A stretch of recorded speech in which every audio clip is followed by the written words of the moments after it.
Hello বন্ধুরা, আজকে আমরা আবার চলে এসেছি একটা নতুন রেসিপি নিয়ে। আমাদের ইন্ডাকশনে রান্না করার এক নতুন পর্বে। আজকের রেসিপি হলো লাউ দিয়ে বড়ি ঘন্ট। এটি একটি খুব সুস্বাদু, আমাদের অতি প্রিয় বাঙালি খাবার। আমরা ছোটবেলা থেকে সবাই খেয়ে এসেছি এই খাবার, কিন্তু আমরা যখন একা থাকি হোস্টেলে, বাড়ির কথা তো মনে পড়ে। তা বলে কি আমরা খাবো না এসব খাবার? অবশ্যই খাবো। তাই আজকের রেসিপি খুবই এক সহজ পদ্ধতিতে বানানো লাউ দিয়ে বড়ি ঘন্ট। এর জন্য আমি প্রথমেই কি করেছি, লাউগুলোকে ছোট ছোট করে কেটে নিয়েছি এরকম ভাবে। একটা জিনিস বলার আছে, এর থেকে একটা খুব ভালো জিনিস আসে, সেটা হলো লাউয়ের খোসা। লাউয়ের খোসাগুলো ফেলবেন না একদম। লাউয়ের খোসা ভাজা আরেকটি খুব সুস্বাদু রেসিপি, সেটা নিয়ে আরেকদিন আসবো। আজকে তবে শুরু করি আমাদের এই লাউয়ের ঘন্ট। এর জন্য যেমন দেখালাম লাউ দরকার, লাউগুলো কেটে রেখেছি আমি ছোট ছোট করে।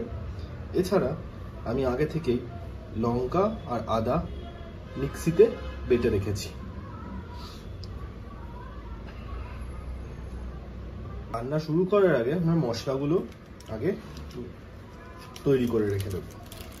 আমি ঢালছি হলো জিরে গুঁড়ো,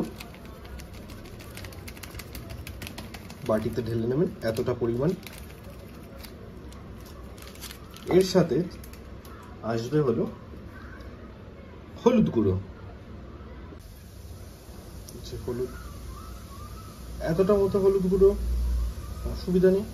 যে অ্যামাউন্টে আমরা আজ লাউ দিয়ে বানাবো তার জন্য এইটুকুনি ঠিক আছে। এরপর দেব খুব সামান্য লাল লঙ্কার গুঁড়ো, এটা কাশ্মীরি লাল, খুব সামান্য, এইটুকুনি দেখে নিন।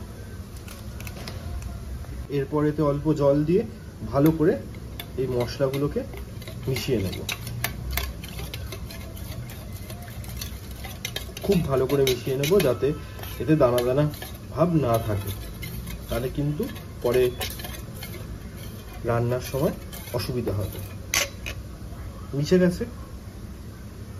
জিনিস এই রান্নার জন্য ভীষণই দরকার, সেটা হলো গোটা জিরে আর বড়ি। আপনারা বড়ি নর্মাল আপনাদের পাড়ার দোকান থেকেই পেয়ে যাবেন। ডালের বড়ি হলে খুব ভালো, সেই ডালের বড়ি নিয়ে এসে তারা এই রান্নায় ব্যবহার করবেন। আমি দিয়ে দিয়েছি, হালকা, খুব বেশি নাড়াবেন না, ভেঙে যাওয়ার সমস্যা থাকবে। ভেঙে গেলে কিন্তু তখন প্রবলেম হবে, পরে পুড়ে যেতে পারে। ভাঙা বড়ি তোলা অসুবিধা হবে তেল থেকে। তাই খুব সাবধানে হালকা করে দেখবেন একটা লাইট ব্রাউন, গোল্ডেন ব্রাউন কালারের মতো চলে আসবে। তা হয়ে গেলে আপনারা এটাকে তুলে নেবেন। খুব বেশি ভাজবেন না, কালো হয়ে গেলে তখন পরে পোড়া স্বাদ আসবে, যেটা খেতে খুব একদমই ভালো লাগবে। বড়ি আমাদের হালকা ভাজা হয়ে গেছে, এবার আমরা তুলে নেব। খুব সাবধানে তুলে নেবো যাতে ভেঙে না যায়।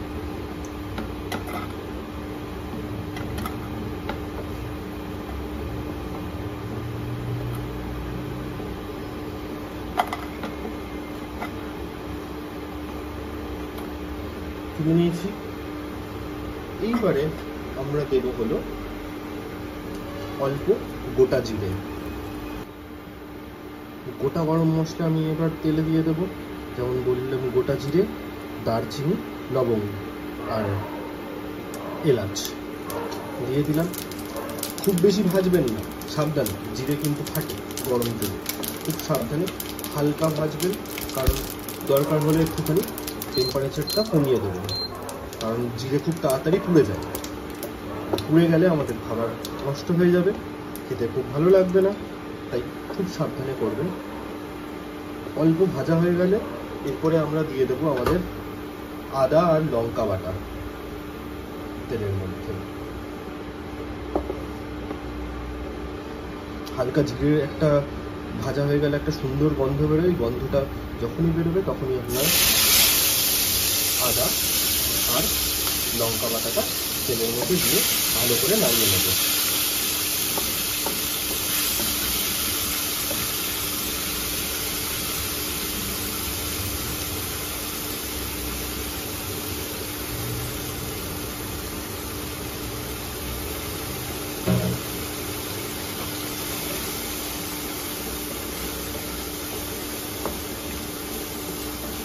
টেম্পারেচারটা একটুখানি কমই রাখবেন, কারণ জিরে পুড়ে যাওয়ার সম্ভাবনা থাকবে।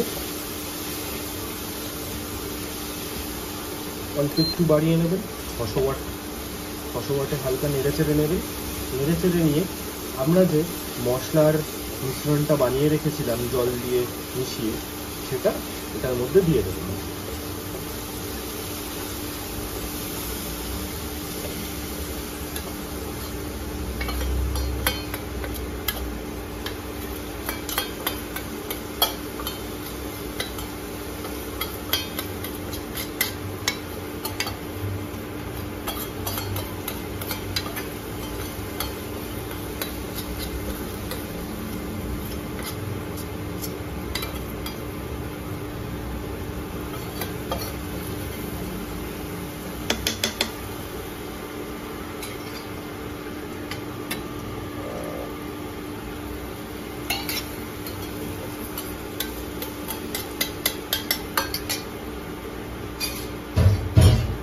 মশলা দেওয়া হয়ে গেলে ভালো করে এটা নাড়িয়ে চাড়িয়ে নেবেন।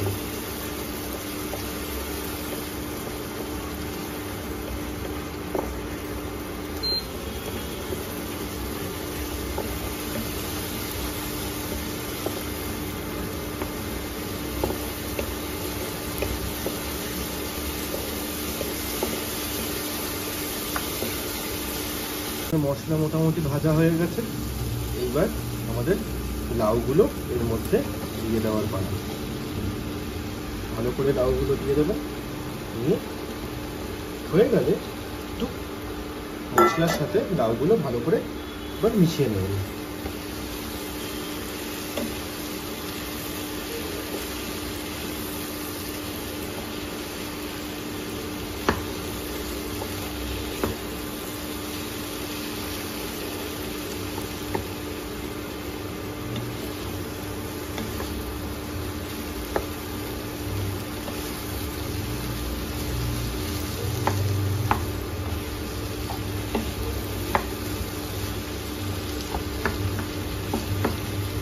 লাউগুলো মশলার সাথে ভালো করে মিশে গেছে। এইবার আমাকে লাউগুলোকে সেদ্ধ হতে বসাতে হবে। সেদ্ধ আমরা কি করে করব? খুব সামান্য এর মধ্যে জল দেব, খুব সামান্য, যাতে লেগে না যায়। একটুখানি জল দিয়েছিলাম। জল দিয়ে নিয়ে আরেকবার ভালো করে নাড়িয়ে চাড়িয়ে নেবে। নাড়িয়ে তারপর আমরা এটাকে ঢাকা দিয়ে দেবো।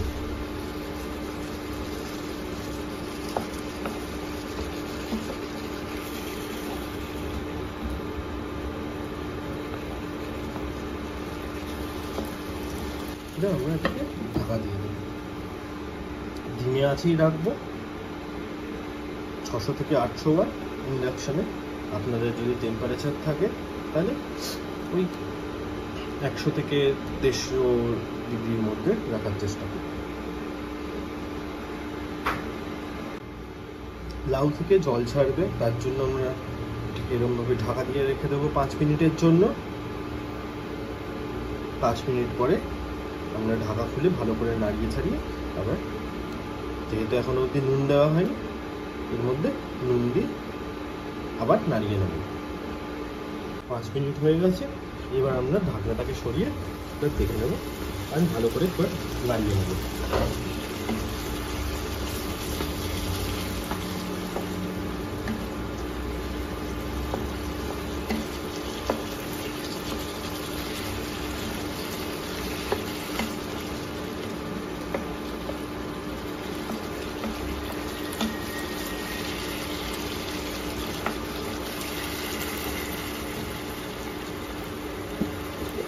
এর মধ্যে এবার দিয়ে দেবো নুন।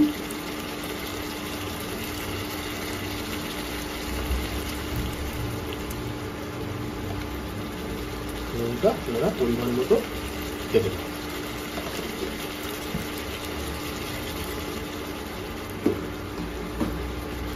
এরপরে ভালো করে নুনটা মিশিয়ে নেব, আবার ঢাকা দিয়ে দেবো। এরকমভাবেই চলবে যতক্ষণ না আমাদের লাউ ভালো করে সিদ্ধ হয়ে যাচ্ছে। আরেকবার ঢাকনা খুলে ভালো করে নাড়িয়ে নেবেন যাতে তলায় লেগে না যায়।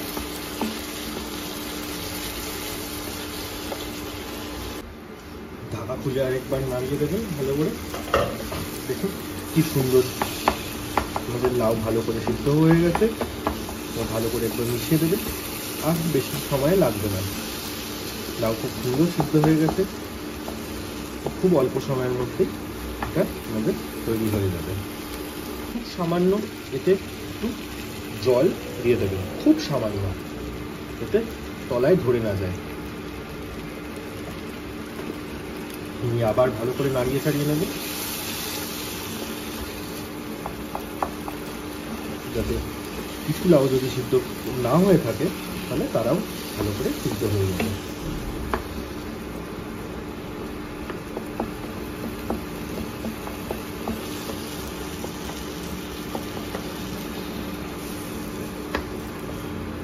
আমরা প্রথমেই গোটা গোটা বড়িগুলোকে ভেজে রেখেছিলাম। বড়ির সাথে দেখবেন বড়ির কিছু ভাঙা থাকবে, ওই ভাঙা বড়িগুলো আপনারা এর মধ্যে দিয়ে একবার নাড়িয়ে চাড়িয়ে নেবেন, তাতে খেতে আরো বেশি ভালো লাগে। মুখে যখন বড়ির দানাগুলো পড়বে লাউয়ের সাথে দেখবেন টেস্ট আরো বেশি হয়ে গেছে। ভেজে রাখা বড়িগুলোকে খুব বেশি না হলে খুব হালকা আমরা এরকম ভেঙে খুব হালকা করে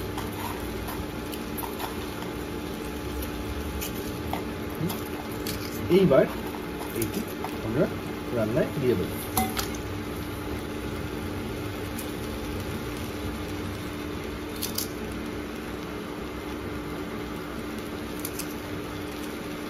দেওয়ার পরে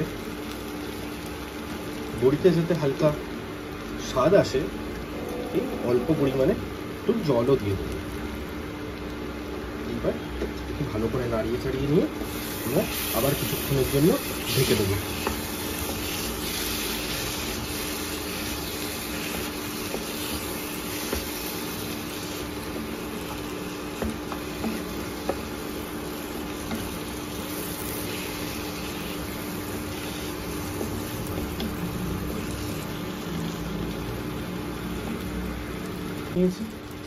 এইবার আবার আমরা ঢেকে দেবো আর 2-3 মিনিটের জন্য এরকমভাবে হতে দেবো। দেখবেন জলটা পুরোপুরি শুকিয়ে গেছে, ব্যাস তারপরেই আমাদের এই রান্না শেষ। আমরা এটাকে ঢাকা খুলে নাড়িয়ে নেব ভালো করে, যাতে সব সুন্দর করে মিশে যায়। দেখুন হালকা করে তলায় লেগেই যাচ্ছিল, এই খুব সাবধানে যাতে লেগে না যায়। খুব সুন্দর গন্ধ বেরিয়েছে, আশা করি খেতেও খুব ভালোই হবে।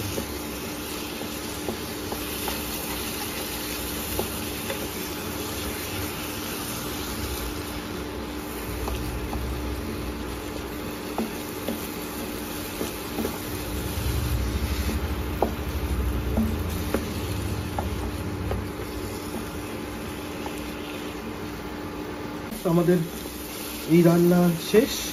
এইবার আমরা ইন্ডাকশন বন্ধ করে পাত্রে ঢেলে নেব পরিবেশন করার জন্য।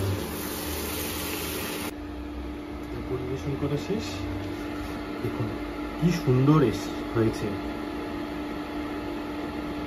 আপনারাও এই রেসিপি দেখে বানান আর আমাকে জানান কেমন খেতে হবে। আমার তো ভারী ভালোই লেগেছে।